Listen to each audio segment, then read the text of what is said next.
ayudarnos juntos a crecer con primates que cuestionan. Ven, empieza a aprender pensamiento crítico, libre y radical. The Primates es el canal, libera tu mente, abre tu corazón. Con nosotros encuentra la razón.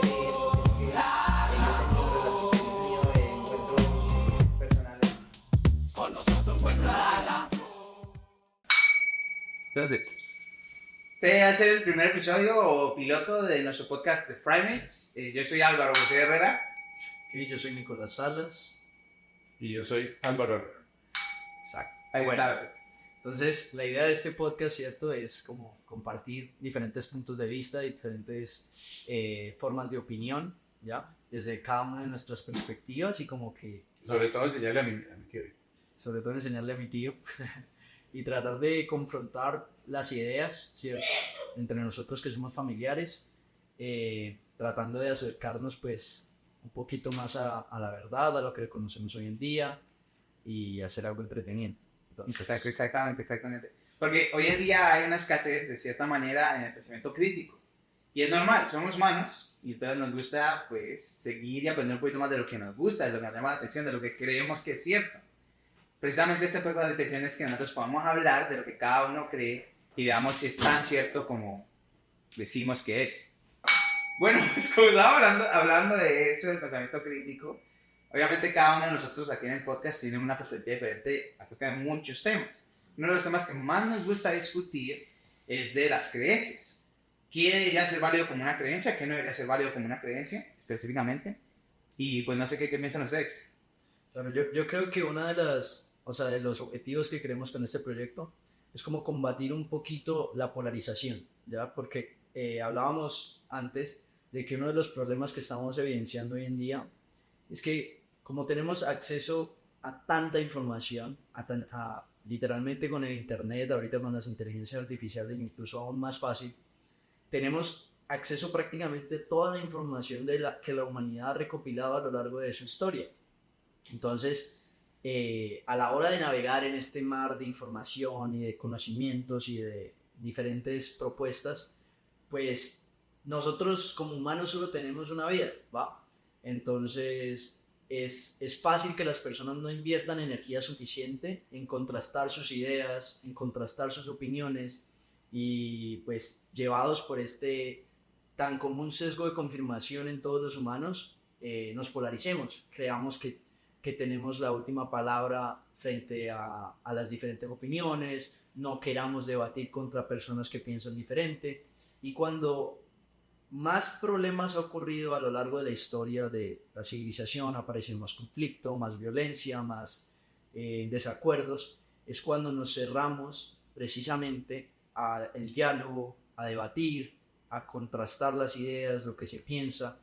Y pues es muy importante que aparezcan este tipo de proyectos, ¿cierto? Desde mi punto de vista, como para tratar de ser una luz, ¿cierto? Un tipo de luz en la oscuridad ante tanta Ignorancia, de cierta manera. Sí, exacto, de cierta forma. No acolchonarlo, es ignorancia a veces. Y la ignorancia muchas veces se toma como un insulto, pero pues todos deberíamos de ser capaces en algún momento de decir, hey, en este tema, en este área, yo soy un ignorante. Tal vez quiero cambiar, tal vez no quiero cambiar. Entonces, viendo por ese lado y del pensamiento crítico, uno de los principios que yo más defiendo acerca del pensamiento crítico y que a no muchas personas les gusta, es que uno no puede decir o declarar que entiende algo si no se lo puede explicar a alguien más. Ahora, no es explicárselo en un detalle de profesional, obviamente no somos expertos ni tampoco somos quienes hicieron el estudio, pero la mera capacidad de poder explicarlo en algún nivel, podérselo explicar a alguien más como lo entendimos, ya da una luz de que estamos entendiendo algo. Ahora, no sé si ustedes están de acuerdo con ese principio. Estamos de acuerdo con ese principio. Pues ya te genera mucha Mucha alegría.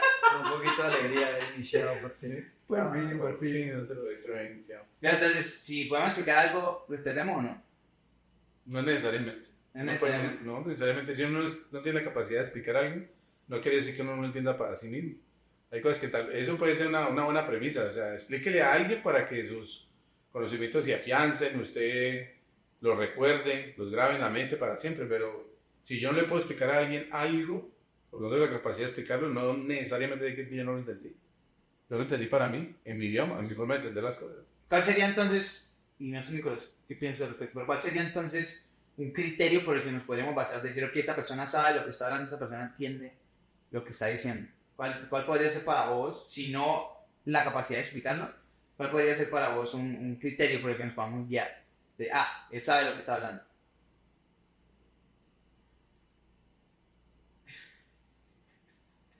Nicolás, No sé, Nicolás, qué piensas al respecto, pero te estoy preguntando a vos.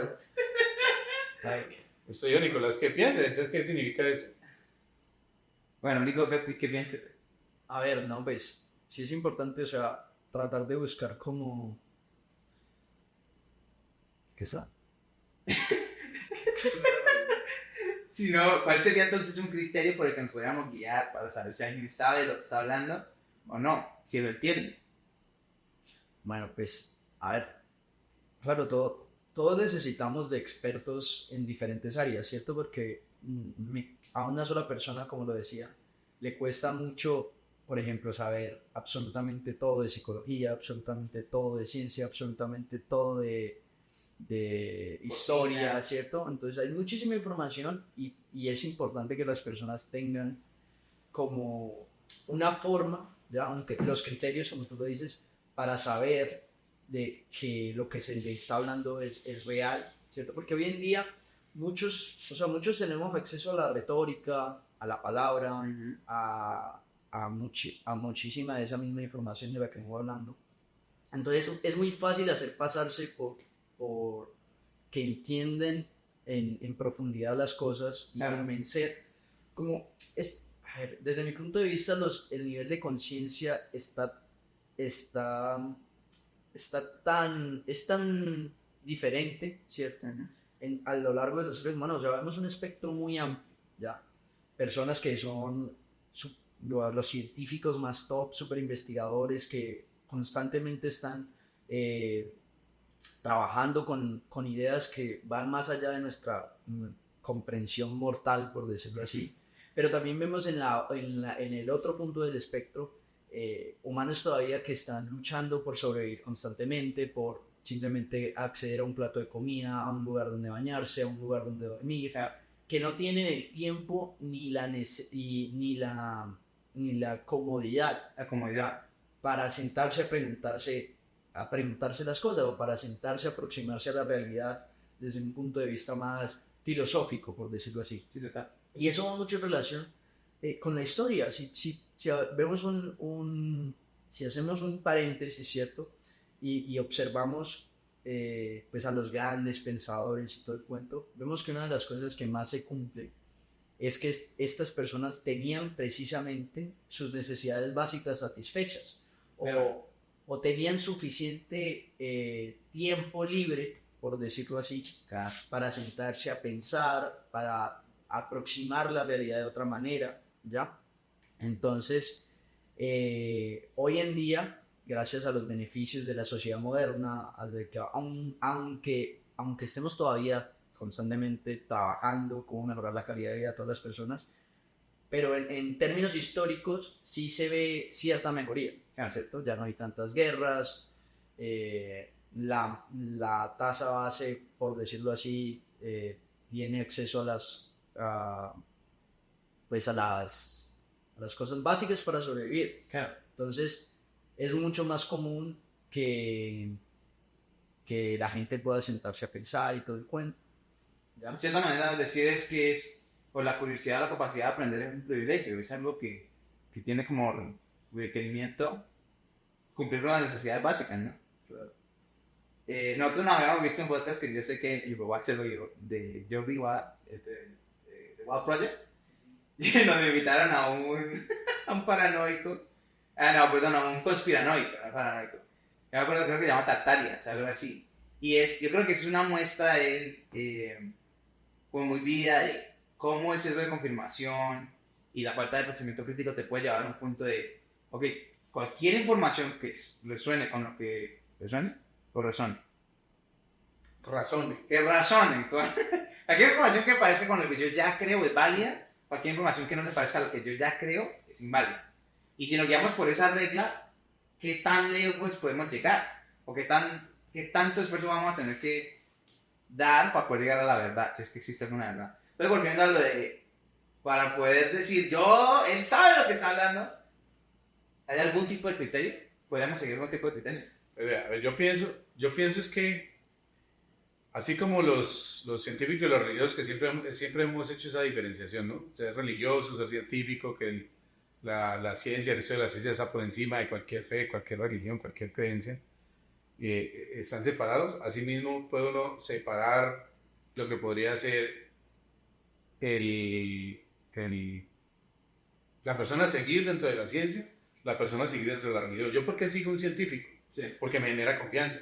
Entonces, lo que yo alguna vez le decía, yo no necesito comprobar lo que una persona a la que yo le tengo confianza estudió, preparó, hizo un informe. Entonces, presenta ese informe, química, por ejemplo. Hace un informe químico y dice, mire, la reacción de esto genera esto. Usted me dirá porque usted es químico, yo no. Pero yo creo en ese informe, yo no me tengo que poner a mezclar esos químicos y a demostrarle que lo que él está diciendo es verdad, porque yo creo en el informe que hizo. Sería imposible que cada vez que alguien emita una información, yo me ponga a comprobarla, o hacer otro proceso de confirmación, porque así mismo, cuando yo emita mi resultado, otra persona lo va a confirmar y lo va a confirmar, se la van a pasar confirmando todo el tiempo. Entonces, ese tema de confianza es muy importante tanto en la creencia de la fe como en los procesos científicos. Porque si yo confío en el científico que está emitiendo el informe, entonces yo confío que lo que él me está diciendo es verdad. De la misma manera, perdón un segundo también, es que cuando el medio de comunicación de mi confianza emite una información, la responsabilidad de que él diga la verdad, la responsabilidad de que él está lanzando información veraz, objetiva y con verdaderas fuentes es de él, no es mía. Pero como yo confío en eso, pues yo voy a repetir lo que me están diciendo. Y la confianza va un punto más allá, porque no soy solo yo y el científico que pone las pruebas, sino que es una comunidad. Entonces ya yo no solo confío en quien dé las pruebas, sino que confío en que alguien de la comunidad científica va a revisar ese estudio y él mismo también va a decir qué opina, si es cierto que vaya a algún lado o no. La comunidad científica te da como muchas paredes de seguridad para, ¿cómo se le diría? Un escrutinio de esto es cierto o no es cierto. Ya no es solo de creerle al científico, sino creer en la comunidad científica, ¿no? Claro, y es que, ¿cómo funciona? O sea, ¿por qué el método científico, la forma en la que está organizada la academia o la investigación pura y dura, pues nos permite alejarnos un tanto de la persona y las ideas, ¿cierto? Porque existe algo que se llama la revisión por partes. Entonces, en los principales revistas, en los principales journals de publicación científica, Journals, ¿qué es journal? journals, en revistas, Varias revistas. en los principales centros pues, de difusión de información académica, ¿ya? Se utiliza hace muchos años algo que se conoce como revisión por pares, peer review, ¿cierto? Y es que, por ejemplo, si yo soy un científico, realizo un estudio, ¿cierto? Una investigación frente a algo, un fenómeno natural, algo que está ocurriendo y a lo que quiero pues, recolectar evidencia, testear hipótesis y construir una teoría. Bueno, una vez se construye ese artículo, ese documento, lo que se hace es que se tira al pozo, ¿cierto? Al pozo, ¿a qué me refiero? A que, por ejemplo, para que sea digno de publicación en estos lugares de difusión, lo que ocurre es que diferentes revisores, sí, reviewers, ¿cierto? Tienen que analizarlo sin conocer. Por ejemplo, una de las cosas que se hace para evitar el sesgo es que borran el nombre de los autores o de la universidad a la que fue publicada y simplemente se encargan de analizar los datos y cómo está estructurada la teoría y la información, ¿cierto? Pero ahí viene la pregunta, ¿se encargan quiénes? Porque es que, mire, se manejan los hilos invisibles en todo, hay teorías conspiranoicas, como usted ahorita habla de un conspiranoico, se manejan hilos invisibles por darlo como si hubiera una comunidad, 10 personas ya sentadas analizando todos los trabajos de toda la universidad. Eso no va a pasar, no tienen tiempo. No les da tiempo para analizar todos los trabajos que se dan en toda parte. En algún momento, por más que usted diga, la comunidad científica es algo etéreo, es algo que nadie puede tocar, es un intangible. ¿Quiénes son? Bueno, ¿Qué están haciendo? ¿Quién les paga para que Hay hagan eso? ciertas cabezas ¿Qué de la comunidad analizan? científica que son divulgadores científicos No, en pero, los que pero no van a poder alcanzar a revisar todo lo que todos No, los lo que que iba a decir eso es que no todo tiene el mismo Exacto. nivel de calidad. hay algunos O sea, estudios que son groundbreaking, que rompen como las noticias, y esos son los que más atención llaman. No todos los estudios reciben el mismo grado de escrutinio. y por lo general, si uno quiere elaborar una investigación suprema, o sea, completa, ¿cierto? Vos vas a necesitar de equipos muy sofisticados que generalmente todo el mundo no tiene acceso. Entonces dependemos también de las universidades, de los laboratorios. Un laboratorio está dedicado precisamente a investigar. Entonces, justamente son este tipo de personas, ¿cierto? Que tienen el acceso a los recursos, que tienen una formación académica, que han seguido un método, ¿cierto? Que es un método que funciona muy bien porque se basa en alejarnos un poco de los sentidos y más bien en el contraste de ideas. Bueno, entonces me planteo una teoría, una hipótesis, pero eso ya sabe más de procedimientos científicos. Yo me planteo una idea.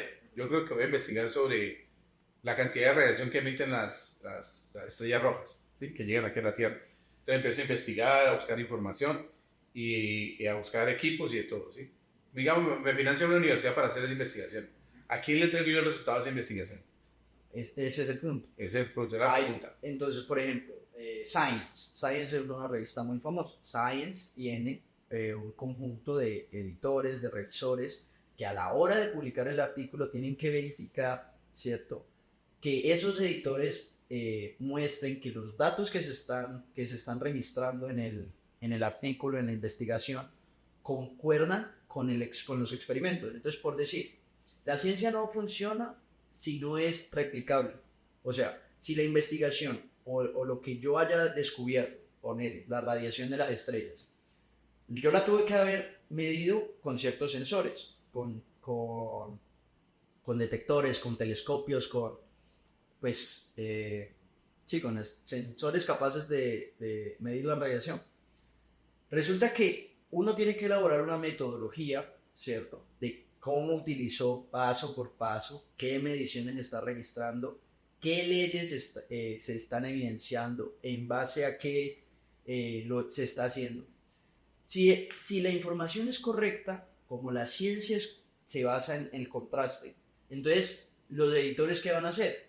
Van a repetir los experimentos, repiten los experimentos. Si se obtienen los mismos resultados que obtienen en el artículo y los pasos de la metodología llegan a las mismas conclusiones, el artículo es digno de publicación. ¿Y qué pasa? ¿Y si no? Bueno, Entonces yo tengo que basar mi conocimiento, mi investigación en el criterio de otra persona, y ese criterio que le está dando la otra persona, Pero no es Sí. solo una persona. son bueno, muchos. o una comunidad, pues no van a vivir tampoco, que es el caso. Sí. Pero si a ese grupo de personas, yo tengo que tener confianza en que ellos van a hacer un bien hecho su trabajo. Cierto grado de Y que van a confianza está repetir, involucrado, que van a repetir los experimentos como yo lo Pero hice. no es con lo de- confianza ciega, o sea, ya habías tenido una reputación de mostrar cosas. Y si a mí la comunidad científica, cualquiera que sea, y science ¿sabes? dice, no, su experimento no concuerda con las leyes de la física, por ejemplo. Mm, Entonces, ¿y yo qué tengo que hacer? a nosotros te podrían decir tu experimento no cumple los requisitos que nosotros tenemos para publicar en nuestra revista. Intente con alguien más, Con o sea, semana. de revista. Intente con semana. Intente con semana, pero no te van a decir a vos solo porque va en contra de la física, del modelo físico, del modelo de la física, pues. ¿Cómo es que le dicen? Bueno, de la mecánica, ¿no? No, modelo de la física, ¿cuál es? ¿La cuántica? ¿Cuál es el otro? ¿El estándar? Modelo estándar de la física, pues. No te van a decir simplemente de la física, pues, sino no te van a decir, no lo puedes publicar. Incluso de pronto les llamaría más la atención publicarlo, porque vaya más, ¿cierto? Es más interesante ver algo que va en contra de lo que estamos acostumbrados a ver, que algo que simplemente va a favor. El punto es que al hacer la revisión por pares, obvio, igual dentro de la comunidad científica no había muchos escándalos, porque por ejemplo hay un profesor chino que por el renombre que tenía, ¿cierto? Ahorita no recuerdo muy bien su nombre, pero tenía muchas publicaciones a su nombre. Chinchavel. Sí, muchas publicaciones a su Sí, nombre. Cuando se hizo un análisis, ¿cierto? Una bibliografía sobre sus publicaciones, y se dieron cuenta de que muchos de los datos que tenía registrados eran inventados. Ajá. o que estaban manipulados. Entonces, esa revisión por pares también es capaz de darse cuenta de errores, aunque lo haga gente con mucha historia, gente con con Una reputación. mucha reputación dentro de la comunidad, pero como es una revisión no sesgada, ¿cierto? O lo que se busca es bloquear Un filtro. esos filtros de prejuicios de las personas a la hora Recolectarla. de y asignarle una validez a lo que se publica.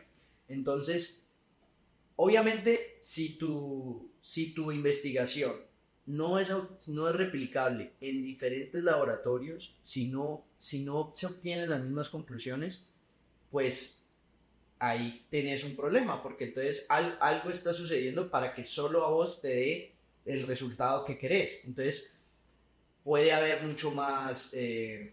Facultad que querés, que encontrás.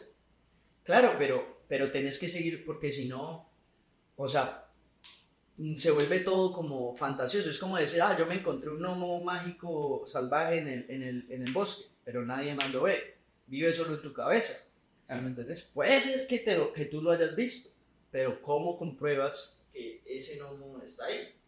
Claro, hace poco, por ejemplo, hubo muchos rumores que ya no se han vuelto a usar, pero hubo muchos rumores como durante una semana que habían descubierto un superconductor en China, que habían hecho un experimento y que era mejor que cualquier superconductor. La temperatura. Exacto, pero Sí. nunca se llegó a la reseña por pares, ¿cómo es? A la revisión post pares, nunca llegó a ese punto de decirse como para que digan, listo, es cierto. Se quedó ahí el rumor. Seguramente cuando fueron a investigar no era cierto o no pudieron probar, no pudieron replicar su experimento si es que en verdad pasó. Y entonces ya no, la ciencia no lo va a aceptar como comunidad, como un hecho. Tal vez sigue siendo una hipótesis de que es posible, pero no un hecho. Comparándolo con la fe ciega, digámosle, de las religiones, que es creer, porque es que yo he tenido encuentros personales con un espíritu o con una imagen, con un símbolo. Todo es subjetivo, ¿cierto? Vos no puedes ir a comparar tus experiencias que alguien compruebe si son ciertas o no, porque son tuyas. A menos de que alguien haya estado con vos, nadie puede replicar. Pero es que esa es la forma, o sea, no hay otra forma. Vos no puedes meter a la fe en un frasquito de investigación, no lo puedes meter en una pipeta a ver qué resulta, no lo puedes a calentar. Porque las leyes de la física son una y las leyes del afecto son otra. Exacto, entonces no es comparable la confianza que hay en el mundo científico con la fe que hay en el mundo espiritual, de decirlo de alguna manera. Porque la fe es verdaderamente ciega en el mundo espiritual, cuando la fe o confianza que hay en el mundo científico tiene bastantes filtros, como para... Igualmente errores se cometen, es cierto, pero no requiere solo de la creencia. Pero es la forma más, o sea, es la herramienta más efectiva que ha tenido la humanidad para manipular el mundo y la realidad. O sea, literalmente si la ciencia no funcionase, si no la entendiéramos, no tendríamos nada de lo que estamos utilizando hoy en día. Desde la ropa, desde aparatos electrónicos, micrófonos, cámaras, medicina, todos los beneficios. Es porque de cierta forma... Pero yo veo, por ejemplo, que la electrónica crearon primero tenían unos chips que eran del tamaño de una casa. Sí. Yo me quedé sin 4 megas de información. Luego eso fue evolucionando, se fueron más pequeñitos, y ahora ya lo encuentran en un teléfono. En el teléfono encuentran tantos chips, ¿sí? Como si te meten en una casa, como si fueran el universo entero. Una cantidad de chips que cada uno hace una cosa y ya uno ahí tiene teléfono, tiene cámara, tiene grabadora, tiene, bueno, todo lo que usted quiera ya lo encuentra en el teléfono. ¿Sí? Está ahí en ese aparatico chiquitico. Y sin embargo, ese aparato al que se ha llegado con tanto adelanto científico, tanto adelanto de ingeniería, tanto adelanto que ha generado supuestamente tanto adelanto en la sociedad, nos ha separado como personas porque vamos dejando de lado hay cosas personales, hay cosas más allá de lo científico que nos une como personas, algo más esotérico, tal podría ser. Entonces todos nos sentamos en ese aparato que se inventó y aquí encontramos todo lo que necesitamos. Y esa persona se para y se va y ni cuenta me doy que se fue. ¿Sí? Porque aquí lo importante es cómo vamos avanzando en la tecnología. Pero hay otras cosas en las que hemos ido en un retroceso. En el momento que se vuelan, yo me acuerdo en mi época, yo estaba muchacho, en Colombia sucedió algo que llamaba el racionamiento eléctrico. ¿Por qué? Porque se bajaron el nivel de los embalses mucho. Y hubo que hacer un racionamiento. En Colombia algo que es normal aquí en Estados Unidos ni en Europa, que adelantan y quitan la hora de acuerdo a las estaciones. En Colombia lo hicieron una vez que adelantaron una hora por el tema de racionamiento. Entonces era para que, o sea, aprovechar mucho más tiempo la luz, porque iban a quitar la energía. Pero cuando hacían los cortes de energía, la gente se reunía en las casas, se ponían a contar cuentos, la familia se unía, se ponían a contar cuentos porque ya no dependían de los aparatos. No había celulares en ese momento, pero sí estaba que la televisión, bueno, otra forma de entretenimiento, ¿sí? Que te llevaban a separarte de las personas. Entonces, hemos adelantado mucho en tecnología, efectivamente, pero en relaciones humanas vamos de para atrás. Porque es que ya el mundo, ya no necesita uno salir a explorarlo porque aquí lo encuentra. Ya inclusive hay, y no digo que vamos en contra de la tecnología ni que acabamos Google para que las bibliotecas vayan a crecer, que esa no es la idea, pero sí ver que efectivamente yo quiero darme un paseo por París, pues cojo aquí, dron por París y el dron me recorre todo París. Y podría ser que casi que en tiempo real, ¿no? Y ahí no necesito ir a París. ¿Ya para qué exploro si todo lo encuentro aquí? Y mi universo se va yendo únicamente a lo que es una tabletica. Entonces, vamos creciendo, claro, en conocimiento, pero el conocimiento es peligroso, lo digo yo. Porque cuando uno sabe manejar el conocimiento se vuelve peligroso. Yo opino Nico acerca de eso. Yo considero, y lo intento para escuchar qué opinan al respecto, es eso de cuando se va la luz y nos reunimos, ¿es parte de la condición humana o era porque no había nada más que hacer? Porque yo siento que si pasara hoy en día haríamos lo mismo. Pues, a ver, sí es verdad que es muy cierto lo de que la tecnología de cierta forma nos ha alejado un poco. O sea, nos acerca de cierta manera, ahora tenemos a todo el mundo al alcance de un clic, Claro. pero nos sentimos más aislados, nos sentimos más solos, más separados, pero también es curioso porque muchas personas, por ejemplo, que antes eran tildadas de locos, por ejemplo, con la conspiración, si alguien venía y decía, en un grupo pequeño, donde no sale la información tan rápido, por ejemplo, en una ciudad, en una comunidad, en un pueblo, alguien pensaba muy diferente de ustedes.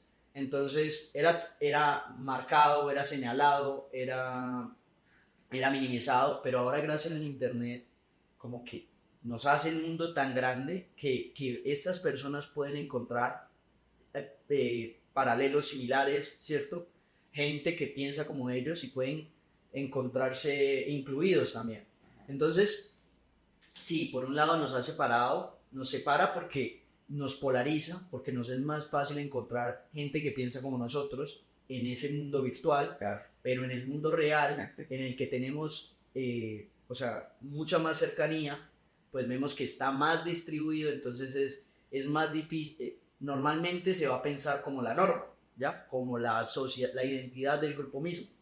Entonces es un vaivén, siento yo, como de que a algunas personas les beneficia el tema de conspiranoicos, tema de gente con pensamientos muy radicales. Eso es lo mismo que como usar una pala. Si yo puedo utilizar una pala para abrir un hueco, para abrir un hueco otro en la cabeza. Eso sería O sea, es como utilizar las herramientas. Claro, las herramientas tienen sus usos. Pero a lo que yo me refiero, la esencia del tema es que le vamos dando valor hacia dónde va creciendo la humanidad, hacia la tecnología. Eso está muy bien. Y hay mucha gente ya asustada por la inteligencia artificial. Vamos creciendo en tecnología. Hemos avanzado en los últimos 100 años más de lo que hemos avanzado en los otros 500 atrás, no sé qué. Claro. Pero en tecnología. Pero en otras cosas como sociedad vamos a aceptarnos, vamos a volvernos más primitivos. Porque básicamente todo lo tenemos aquí. Es decir, hay gente que disfruta salir a comprar en el mercado. Sí, disfruta ir al supermercado. Hay gente que disfruta ir a comprar cosas que no tienen preservantes, orgánicos. Le vamos a comprar orgánicos. No, que yo voy aquí que me sale más económico. Bueno, disfrutan salir, escoger los alimentos que van a llevar a su casa para después preparar. Otros sencillamente dicen, yo aquí no me voy a mover, voy a poner una pizza. Hace mucho rato sucede, ¿no? Por teléfono. Pero, una pizza, no, aquí hay otra opción, hay esa opción, y no me muevo, este es mi mundillo, aquí no necesito nada más. Es más, creo que hubo un reality donde metieron a personas que pidieran todo a través de internet, todo lo que necesitaran sin salir de casa. Y efectivamente con esto se puede hacer absolutamente de todo. Pide el Uber, que lo lleve y lo recoja aquí, lo lleve y lo deje allá, que vuelva y lo traiga. Sí. Todo lo que usted necesita se lo ponen en la casa sin ningún problema. Entonces, tu mundillo se va poniendo tecnología. Pero mira que con respecto a eso, y no vamos a negar lo cierto, sí, la tecnología ha creado la posibilidad de poder interactuar con alguien sin necesidad de hacerlo físicamente, ya puedo hacerlo virtual. Pero yo vi una foto una vez y era en parte como un meme, pero era como un collage. Una foto arriba, una foto abajo.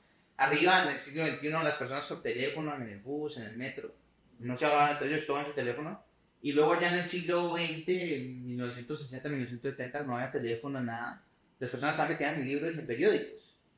Digo yo, ¿es verdaderamente algo que la tecnología ha creado o es la condición humana que se ha visto potenciada por esta nueva tecnología? También, o sea, a ver, yo creo que uno de los puntos, o sea, que por eso es tan importante lo de cómo navegar y cómo filtrar la información de calidad, qué cosa nos sirve más, y yo creo que tiene que ir muy, sí, sí o sí tiene que ir muy relacionado con la ciencia, porque, a ver, por ejemplo, si nosotros tenemos acceso a esta información, entonces, y también en campos como no sé, la psicología de comportamiento, la psicología cognitiva, se ha avanzado mucho y entendemos que nosotros, aunque la tecnología haya avanzado a un ritmo tan acelerado, porque nosotros hemos potenciado ese ritmo, nuestra condición biológica como animales, ¿cierto? Nosotros seguimos teniendo el cuerpo, el armazón genético de los humanos de hace 150.000 años. Las necesidades No han cambiado mucho. O sea, ellos, lo único que ha cambiado es que ahorita, pues como la civilización ha aprendido muchísimo, ¿cierto? Entonces los niños, obviamente, sí, pueden aprender mucho más rápido porque tienen acceso a ese ambiente donde ya todos son conocimientos adquiridos. Entonces, vos ves a un niño que nace con la capacidad de manejar un aparato electrónico completamente sencillo. Sí. Entonces, pero es mucho de cómo el ambiente va subiendo la capacidad de los seres humanos de cierta manera también. Pero entonces, si lo vemos desde un punto de vista biológico, evolutivo, nos damos cuenta de que los seres humanos somos animales, ¿cierto?, que están diseñados, que tenemos un abanico gigante, una complejidad de emociones gigante, ¿cierto? Y que pues dentro de una vida comúnmente tenemos ciertas necesidades biológicas. Por ejemplo, nosotros somos primates sociales, principalmente. O sea, mucho de lo que nos hizo avanzar tanto como especie es nuestra capacidad de comunicarnos, de crear grupos y llegar a acuerdos para modificar cosas dentro del mundo, dentro de la realidad. Por ejemplo, en la jungla, un león nos va a atacar, o un gorila nos va a atacar. Nosotros uno a uno contra un gorila no tenemos capacidad de derrotarlo físicamente. ¿Cuál es nuestro verdadero valor? ¿Cuál fue nuestro verdadero potencial? La capacidad de ponernos de acuerdo, de la complejidad de un lenguaje tan avanzado como para decir, bueno, entre los tres vamos a ver. Le tiramos el más pendejo al gorila. Yo lo hago que exacto.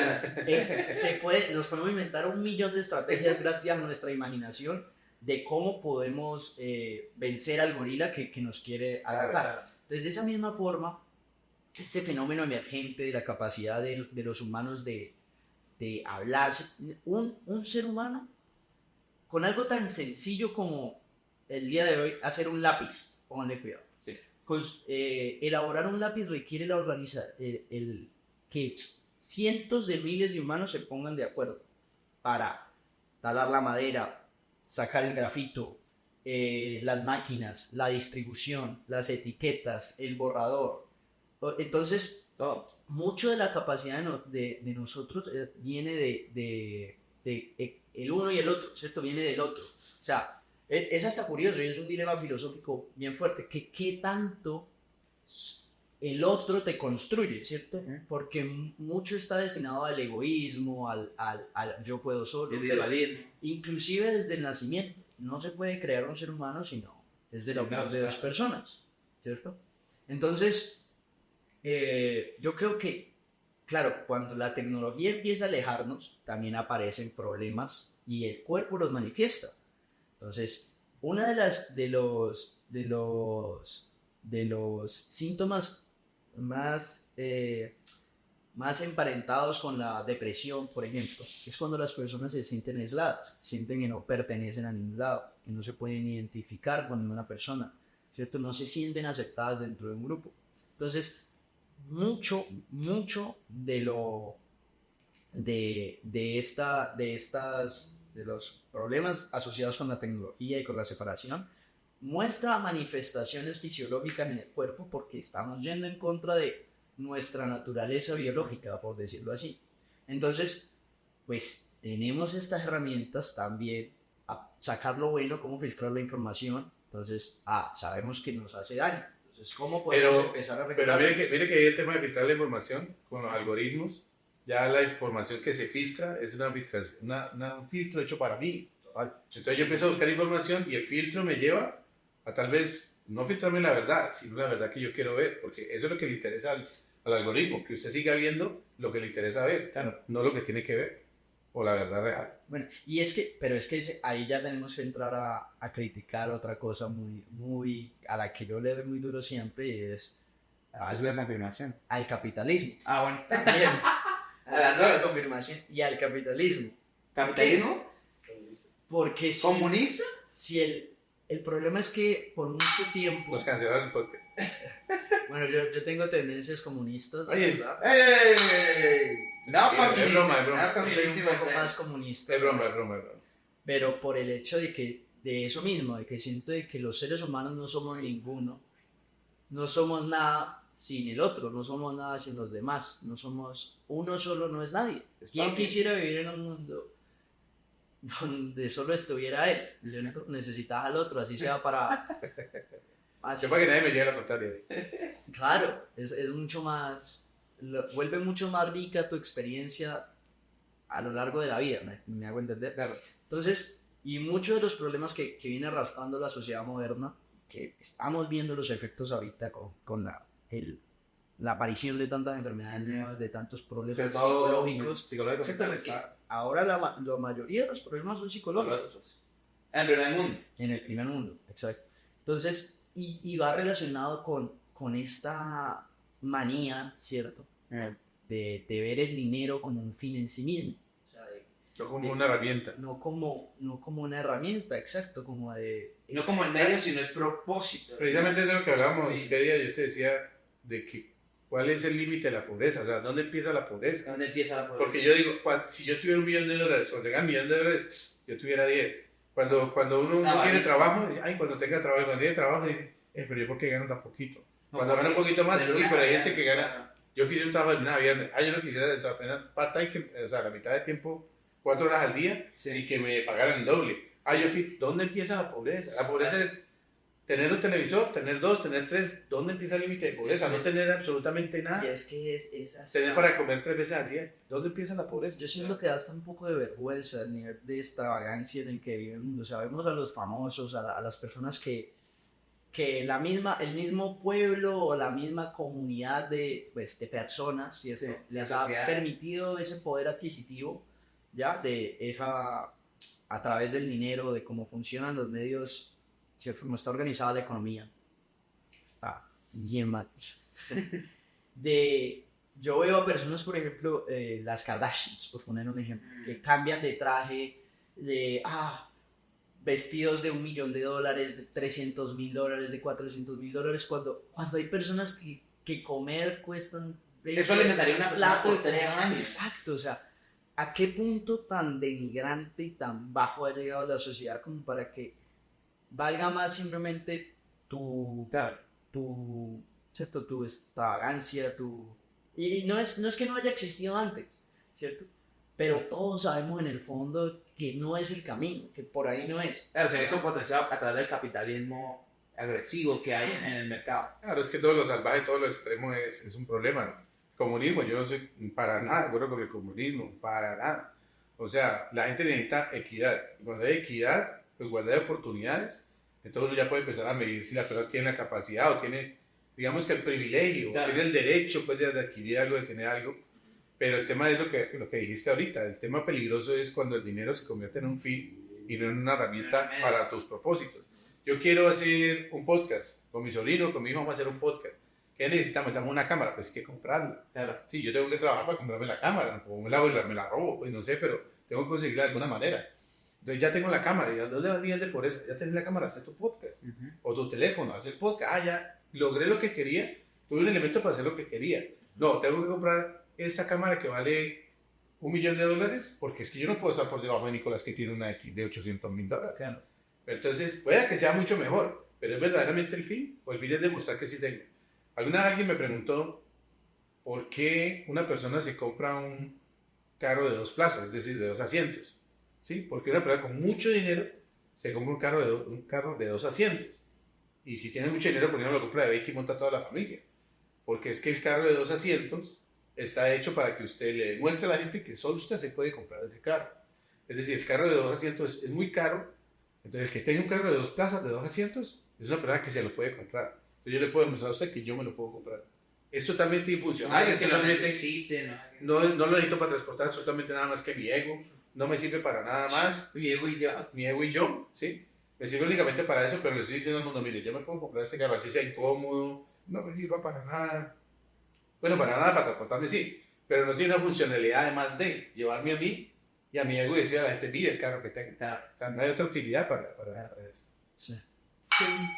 Esto es como decíamos, un mar de conocimiento con 1 centímetro de profundidad. Vamos a ir contemplando una cantidad de temas interesantes, pero luego nos vamos a enfocar en un tema, ¿sí?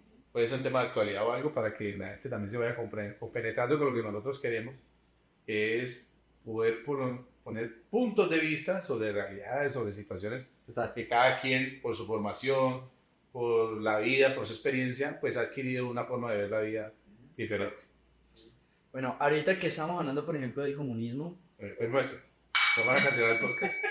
del comunismo y el capitalismo, yo creo que las personas estamos cometiendo un error muy grande, todos, porque me incluyo en algunos momentos, y es darle mucho más, o sea, valores de ideologías a herramientas que nos deben de servir para hacer las cosas mejor. Por ejemplo, el comunismo tiene muy buenas cosas, o sea, el sistema político, ¿cierto? O este ideal que se construye a base de teorías de Marx, de Engels, de diferentes autores o de Piotr Dostoyevsky. de Piotr Kopin, creo que es el padre del anarquismo ruso. Resulta que es que creemos que es nuestra única salida, o sea, estamos tan polarizados que o es blanco o es negro, ¿cierto? Y no entiendo por qué las personas dejaron de considerar que lo mejor que hay que hacer es agarrar lo que funciona de cada sistema, de las mejores ideas, de los mejores pensadores a lo largo de la historia, qué es lo que funciona, qué es lo que se debe hacer ¿cómo es? Y crear una cultura del cambio, o sea, de cambiar para mejorar constantemente. Si esto no está funcionando, se prueba y está dando malos resultados para la sociedad, para nuestra organización como países, bueno, uno de los problemas también es que muchas de las políticas son locales, pero aunque nuestra economía sea global, entonces arrastra muchísimos problemas, pero mi punto es que nos casamos con estas ideologías de una forma tan acérrima como si fuesen religiones, como si fuesen creencias que cuando nos atacan nos duelen el alma. Y es que, o sea, simplemente son herramientas que han a través de ideas de racionalismo. Pero yo creería, ¿por qué pasa eso? Eso pasa sencillamente es porque siempre hay alguien buscando manipular a otro para su propio beneficio. Entonces, si la ideología es el camino para yo poder manipular, pues entonces vuelvo la ideología como efectivamente una razón de ser. Entonces yo tengo que ser de izquierda porque es que yo soy obrero, por ejemplo. Yo tengo que ser de derecha porque es que yo tengo una empresa donde tengo un trabajador que soy yo solo. Pero bueno, de ahí para allá tengo que pertenecer a ese grupo. Pero eso nace de algo que es natural en el ser humano, el deseo de poder y la atracción sexual, ¿no? Entonces son básicas, sí, son básicas en el ser humano. Nicolás. Entonces, un poquito para allá. No, ¿por qué una persona, por qué es tan importante para usted la atracción sexual? No importa el sexo que le guste, el mismo sexo o otro sexo, o bueno, o como se identifique la persona, eso es lo de menos. De comunismo al Lo sexo. importante es que a la persona lo mueve eso, se arregla bonito, se echa loción, todo eso, para darle al sexo que le gusta, ¿sí? Eso es básico en los seres humanos. Y el otro es el deseo de poder. El deseo de poder es, yo te doy una idea, espero que la aceptes. Sí. ¿Por qué? Pues, porque sí, o sea, porque me tienes que creer, porque soy tu papá, porque soy tu sacerdote, porque yo está bajo mi guía, porque bueno, por una cantidad de cosas. Entonces ese deseo de poder es mostrarle al otro que yo mando. Lo leíste ahora, lo viste cuando estamos hablando de por qué Dios primero era mujer, luego hombre. Es precisamente porque el patriarcado, el matriarcado ha ido como alternándose a través de la historia, ¿sí? Y entonces, no es matriarcado, búsqueme matriarcado. Eso fue un salto de No sé. comunismo a sexo matriarcado. No sé en qué momento aparece el matriarcado. Vamos. ¿Y en qué momento va? Ahí voy. Entonces esa necesidad de poder que estimula al ser humano hace que utilice medios como la ideología, como los movimientos económicos, como lo que sea, para poder reunir las masas y que ellos se sientan poderosos frente a eso. Entonces, el comunismo, si el comunismo o ir en contra del comunismo es lo que me va a generar mi poder, entonces ese es el que va a vender. No es importante si eso te va a ayudar a mejorar la sociedad, a mejorarte como persona, no. Es sencillamente si yo voy en contra, buscar el enemigo común. El enemigo común es el comunismo. Se dice la palabra comunismo, ¡ah! Escándalo, no te deja ni siquiera terminar la idea. Entonces el comunismo como ideología de pronto, no como forma de gobierno, como ideología de que somos iguales, que deberíamos tener las mismas oportunidades, que todos vamos hacia adelante, bien. Pero la sola palabra comunismo, Pero escándalo mira, total. yo por allá en un video una vez vi un man, están grabando un video, ¿no? Entonces pasa un tipo por delante de la cámara, no se disculpa nada, empuja incluso a uno de los que están en la entrevista y dice, oye, hay gente tan grosera. El otro tipo le dice, que no confundas la incompetencia con la maldad. Yo creo que tu perspectiva es lógica, pero requeriría un grado de organización y logística tan grande de que haya un grupo de personas manipulando con ideología a la masa. Yo creo que simplemente se explicaría un poco más fácil con el tribalismo, con la necesidad de encajar y de pertenecer a un De grupo, creer en algo. de creer en algo y de sentir que estamos Claro. a salvo. Claro, pero la gente se aprovecha de eso para poderte atraer. Correcto, y en el lado del comunismo, lo que decía Nico, que nos devuelve al punto principal del podcast, con el que empezamos pues, del pensamiento crítico, es como no nos paramos a pensar qué tiene de bueno mi ideología, qué tiene de malo, sino que solo pienso en mi ideología como buena y cualquier otra cosa como mala, ¿cierto? Entonces siempre voy a ver como disidentes, personas que no piensan como yo, como enemigos, como peligros a mi paz, a mi tranquilidad, a mi salud. La falta de pensamiento crítico, que es básicamente yo creo que el estado natural de las personas, de la gente, es por miedo. Casi siempre lo que decía Nico, que uno, el pensamiento crítico es un privilegio, tienes que estar bien para pensar críticamente.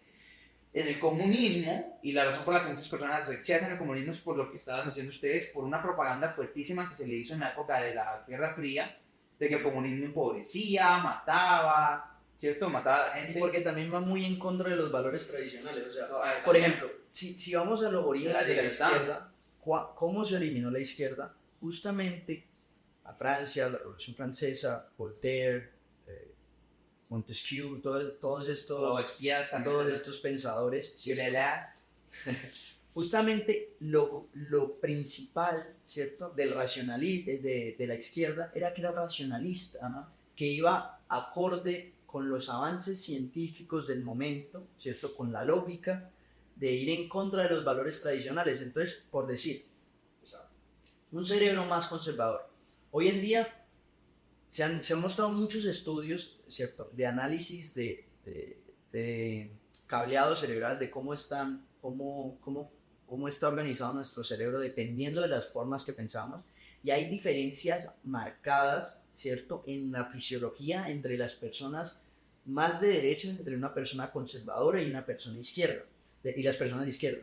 Y principalmente en la zona que a mí me parece curiosa, donde se ven mayores diferencias, es en la relacionada con el miedo y con las emociones fuertes, en la amígdala. Las personas que tienen un cerebro más conservador o valores tradicionales de derecha, ¿cierto?, más asociados con la derecha. ¿A qué me refiero con conservador? Por ejemplo, normalmente antes de que hubiese la Revolución Francesa, de que hubiese este cambio de paradigma con el movimiento liberal, el valor, por ejemplo, los reyes. a los reyes no se les podía criticar porque los había puesto, eran como los representantes de Dios en la tierra ante el pueblo. Entonces era el gobierno, sí o sí ellos tienen que estar ahí. Cuando la ciencia empieza a avanzar o el conocimiento de la humanidad y se dan cuenta de que no hay absolutamente ninguna razón por la que una familia mágica tenga el poder de toda la sociedad y le demos todo nuestro dinero, más que porque ellos se lo inventaron y que porque ha venido Por un hecho de vida. de generación en generación, bueno, empiezan a protestar. Bueno, ¿y cómo así? ¿Por qué tenemos que dar todo nuestro? Y empieza a ver... Eso es interesante, pero acuérdense que hay una frase por ahí que dice muerto el rey, que viva el rey. Entonces, y que empieza la gente a protestar, pero realmente esa protesta nace realmente de la necesidad de cada persona, o alguien dijo, este rey no va a actuar de mis intereses, yo en una república yo tendría más poder, podría manejar estos recursos, podría manejar eso, entonces vamos a venderle a la gente la idea de que se subleve, que se revolucione, de que pero es que que si pelea yo puedo aprovechar eso. No, pero yo considero que es ambas, o sea, tenés una fuerza de las masas de causar caos, de reiniciar la sociedad, y luego tener una direccionalidad de unas personas con dinero que en la Revolución Francesa fueron personas en contra de la monarquía, los burgueses. El capitalismo se requiere de ambos. Fue muy importante, porque el hecho de que empezamos a entender que la economía realmente viene de los servicios que se prestan entre diferentes personas. Entonces, claro, antes el dinero solo estaba basado en cómo el rey dirigía la producción de sus súbditos, de su reino.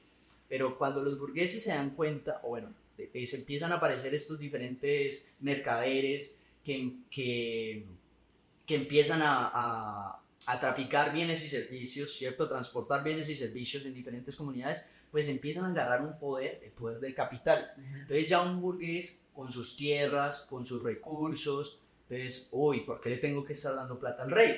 Entonces fueron los mismos burgueses o producto de que el capitalismo fue necesario como proceso histórico, ¿cierto? Que fueron en contra y que, claro, le brindan ese poder a las masas y le dan una dirección. O sea, no es algo de una sola persona, obviamente. Era lo necesario en el momento, claro, el poder dominante. ¿Y le decimos revolución francesa, pero cuántas revoluciones y revueltas hubo antes de que derrocaran al rey, antes de que bajaran al rey? O sea, hubo un montón. Totalmente. Ahora, desde la historia nos cuenta desde atrás que todo pasó en una época, pero fueron fácilmente 15 años de revolución. Pero usted sabe que ¿quién cuenta la historia? ¿Quién escribe la historia? ¿Quién gana? La guerra. Pero lo curioso es que muchos de esos rasgos genéticos o evolutivos siguen ahí presentes. ¿Por qué me parece curioso que los cerebros de las personas de derechas y los cerebros de las personas de izquierda sean más miedosos, ¿cierto?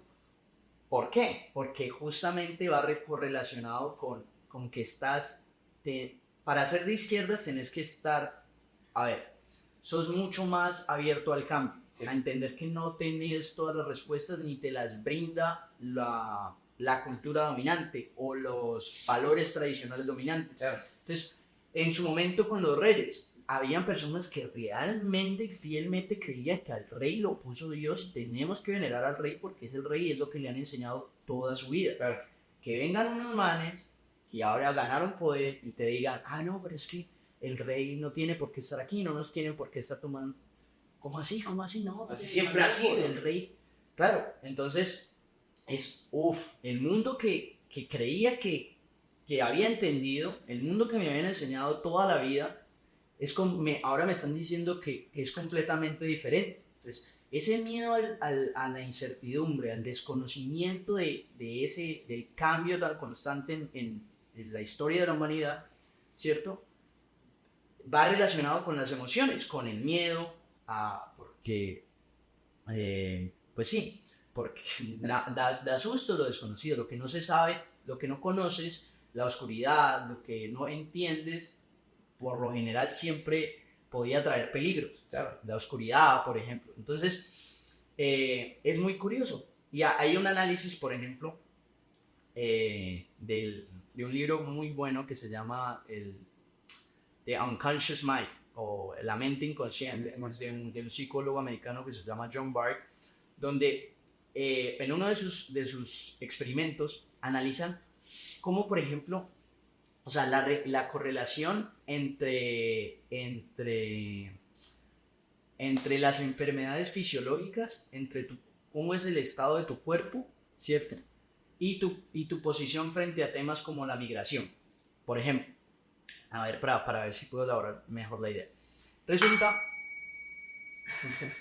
Resulta que nosotros realmente podemos tender entre un pensamiento más liberal y un pensamiento más conservador, dependiendo de qué tanto expuestos estamos al peligro. Entonces, por ejemplo, hacían un experimento en universidades donde a las personas les hablaban de una enfermedad, ¿cierto? Que era muy contagiosa, pongan, una gripa, el H1N1. Entonces estaban hablando a una campaña de que era muy probable que te contagiaras de H1N1, que si estabas consciente de los peligros. Al primer grupo control, ¿cierto? Solamente les hablaban de la enfermedad y luego los hacían llenar una encuesta de cómo era su posición, ¿cierto? En un rango frente a los migrantes. Entonces resulta, bueno, que ellos marcaron, si estaban más de acuerdo o menos de acuerdo frente a temas de migración. A las personas a las que se les habló, bueno, y había un segundo grupo, se les hablaba de la enfermedad, de la gripa, y luego se les daba una vacuna, ¿cierto? Cuando se les daba la vacuna y se les ponía la encuesta frente a temas migratorios, resulta que pasa algo muy curioso porque la correlación es estadísticamente significativa. O sea, sí se ve una tendencia al añadir este efecto de la vacuna. Y es que las personas, independientemente de si eran más de izquierda o más de derechas, cuando se les hablaba de la enfermedad, ¿cierto? Como que su cerebro primaba más la posibilidad de un peligro latente, ¿cierto? Como es una gripa. Y sus posiciones estadísticamente tendían a estar menos a favor de la migración, de los migrantes. Mientras que a las personas que se les puso la vacuna, ¿cierto? Independientemente de su